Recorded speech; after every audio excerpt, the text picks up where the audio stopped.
Kembali lagi di Cakrawala bersama saya Anissa Dewi dan juga Mas Rifki, CEO dari dewihijab.com. Dan ternyata dewihijab.com ini kan tadi bilangnya e-commerce. Sedangkan kami di sini berbincang-bincang tentang tren online marketplace. Nah, bedanya online marketplace dengan e-commerce ini apa Mas Rifki? Untuk e-commerce seperti yang saya bilang di segmen awal tadi, jadi untuk penjual, jadi produsen itu setelah mereka produksi udah gak perlu repot lagi untuk menjalankan transaksi dengan customer.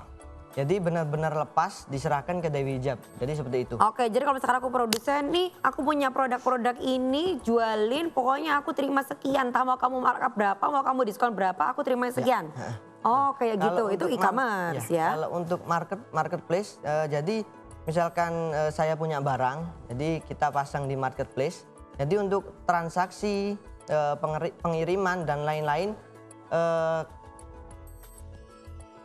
yang handle memang marketplace-nya. Penjualnya. Oh, penjualnya langsung menghandle juga. Cuma menyediakan penengah gitu ya. Penengah. Jadi misalkan untuk di Tokopedia ada escrow namanya rekening bersama.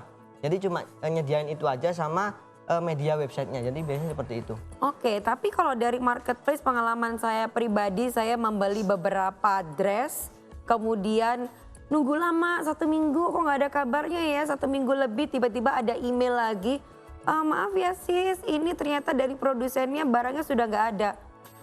Waduh, kan itu waktunya cukup lama. Jadi kita terhubung ke online marketplace-nya, kemudian dari online marketplace-nya ke produsen, produsennya balik ke online marketplace, baru habis itu dari online marketplace kasih kabar lagi ke konsumennya. Itu waktunya cukup lama banget. Jadi kalau untuk di marketplace itu biasanya ada batasnya. Jadi ketika order masuk, penjual itu cuma dikasih batasan 5 hari maksimal untuk menerima order atau enggak. Jadi kalau di luar itu biasanya di cancel otomatis sama sistem marketplace-nya. Oh gitu. Jadi gitu. Jadi karena Mas Rifki ini juga tergabung dalam online marketplace juga ya, salah satu online marketplace atau tergabung dalam 2 dan 3? Banyak sih semuanya. Banyak ya.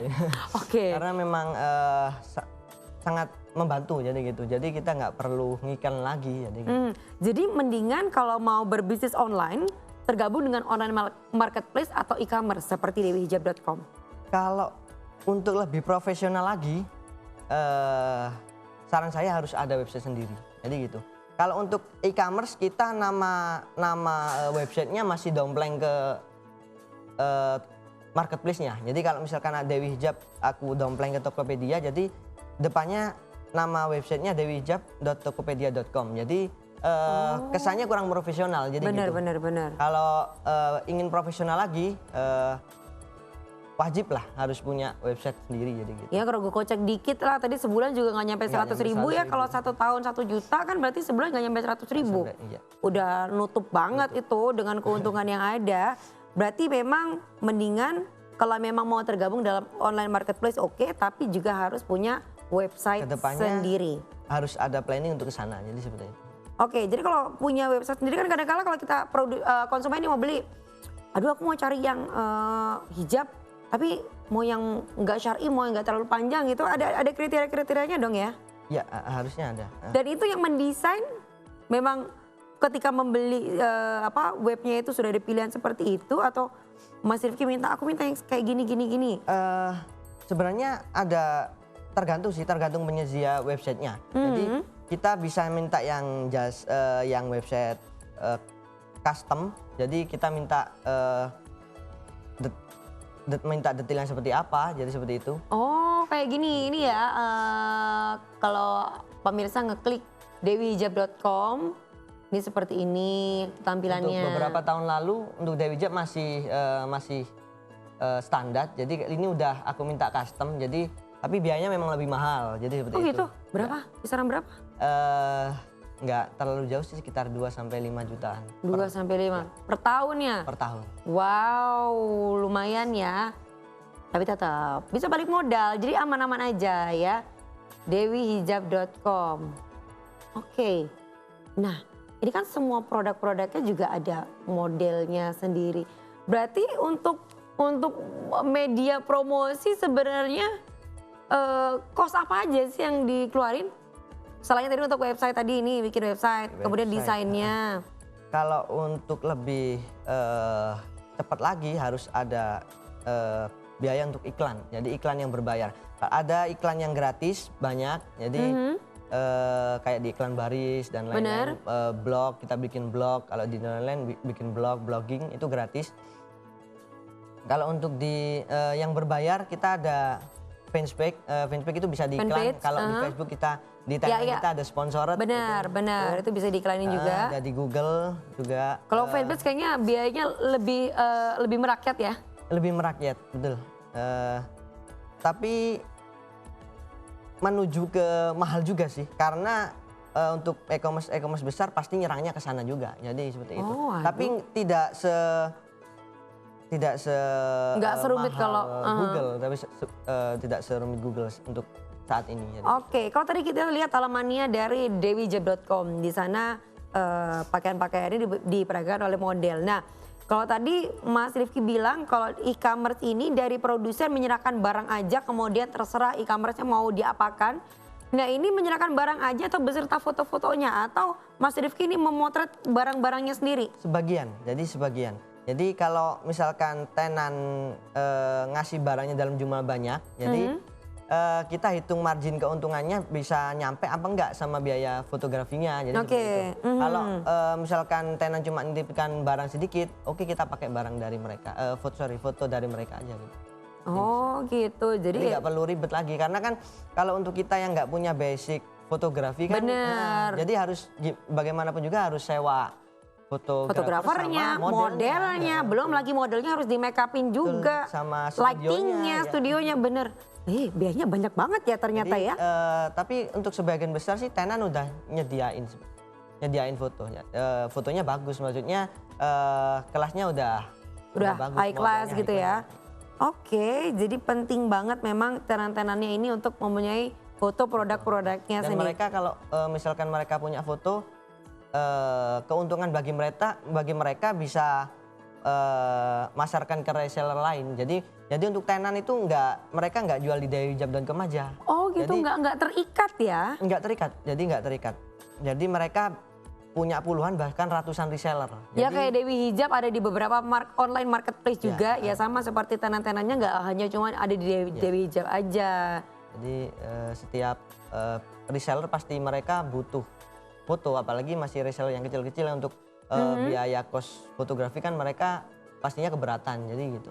Jadi pastinya mengandalkan foto yang dari tenannya, dari produsennya. Sebelum tenan-tenan ini bergabung dalam dewihijab.com, apakah memang dicek dulu bagaimana kualitas barangnya, kemudian apa aja kriteria-kriteria yang harus ada? Pastinya kita sesuaikan dengan konsep bisnisnya. Jadi kalau di Dewi Hijab konsep bisnisnya baju muslim designer, pastinya kan harus desainnya harus unik, jadi gitu. Jadi aku ada tim sendiri yang khusus untuk seleksi tenannya, jadi harus bahannya, kemudian jahitannya, kemudian desainnya harus benar-benar nggak umum, jadi benar-benar nggak pasaran, jadi seperti itu. Waduh, ini kok kayaknya tadi timnya banyak banget, 6 orang, ini tim apa aja sih Mas Rifki? Yang ngelola sosial media ada, terus hubungan sama tenan, kemudian untuk kelola website, terus untuk melayani customer, jadi gitu. 4 nih? Jadi itu aja sih. Sosmed, tenan, website, customer, masing-masing 1 orang atau gimana? 1 orang, masing-masing 1 orang. Jadi 1 orang. Untuk adminnya karena kita masih terbatas timnya, jadi kalau misalkan bisa disambi, jadi gitu. Oh gitu, oke. Jadi kriteria-kriterianya ada juga ya. Jadi nggak sembarangan tenan bisa bergabung di sini. That's why masih 20 tenan yang bergabung ya sejak tahun 2012. Susah ya berarti ya cari tenan yang berkualitas gitu. Untuk Dewi Hijab sih sebenarnya pengennya di Surabaya ini banyak yang gabung tenannya. Karena sebagian besar tenan itu dari Bandung, dari Jakarta. Oh jadi berarti ada lagi kos lagi untuk pengiriman berarti? Iya, inginnya Dewi Hijab ini dari Surabaya sih sebenarnya. Seharusnya karena memang untuk di Bandung kan memang kota fashion ya. Benar. Tapi aku rasa di Surabaya sebenarnya juga banyak, cuma